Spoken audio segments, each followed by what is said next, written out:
Hi అండి. అందరికీ నమస్కారం. ప్రభుత్వ ఉద్యోగులకు సంబంధించి ఒక ముఖ్యమైన అప్‌డేట్ అయితే రావడం జరిగిందండి. ఇక విషయంలోకి వెళ్తే 3 ఏళ్లు దాటిన పీఆర్‌సీ కమిషనర్‌ను ఎంతవరకు నియమించలేదని, దీంతో ఉద్యోగులు తీవ్రంగా నష్టపోతున్నారని, తక్షణం తగు చర్యలు చేపట్టాలని ఏపీ జేఏసీ అమరావతి జిల్లా చైర్మన్ బీవీవీఎన్ రాజు డిమాండ్ చేశారండి.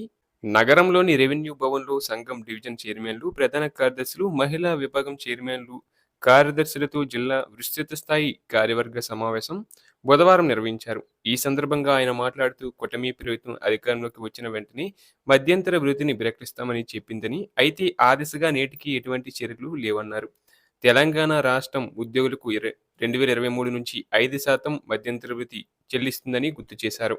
ఐఆర్ ఇవ్వకపోవడంపై ఉద్యోగుల్లో తీవ్ర అసంతృప్తి ఉందని, ప్రయోజనాల రక్షణకు జిల్లాలోని ఇతర ప్రధాన ఉద్యోగ సంఘాలను సంప్రదించి ఉద్యమ కార్యాచరణ చేపడతామని అన్నారు. కార్యదర్శి రమణ మాట్లాడుతూ, మారుతున్న ధరలకు అనుగుణంగా పే రివిజన్ చేపట్టాలని, గత 4 ఏళ్ల నుంచి సరెండర్ లీవ్ బకాయిలున్నాయని, తక్షణం వాటిని చెల్లించాలన్నారు. కూటమి ప్రభుత్వం మేనిఫెస్టోలో ప్రభుత్వ ఉద్యోగులకు, కాంట్రాక్ట్ అవుట్‌సోర్సింగ్ ఉద్యోగులకు ఇచ్చిన హామీలను నెరవేర్చాలని, పదవీ విరమణ చేసిన వారి పెన్షన్‌ను 12-15% పెంచాలని కోరారు. ఈ సందర్భంగా ఇతర ఉద్యోగ సంఘాలతో సమన్వయం చేసేందుకు గాను రాష్ట్ర స్థాయి చైర్మన్‌గా టీవీ ఫణి ఫెర్రాజు, కన్వీనర్‌గా పాలిశెట్టి దామోదరరావు, ఏపీపీడీటీ ఆధ్వర్యంలో మరో 11 మందిని ఒక ఉద్యమ కార్యాచరణ కమిటీని ఏకగ్రీవంగా నియమించారు.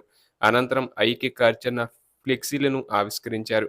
కార్యక్రమంలో వివిధ ఉద్యోగ సంఘాల నాయకులు పాల్గొన్నారు.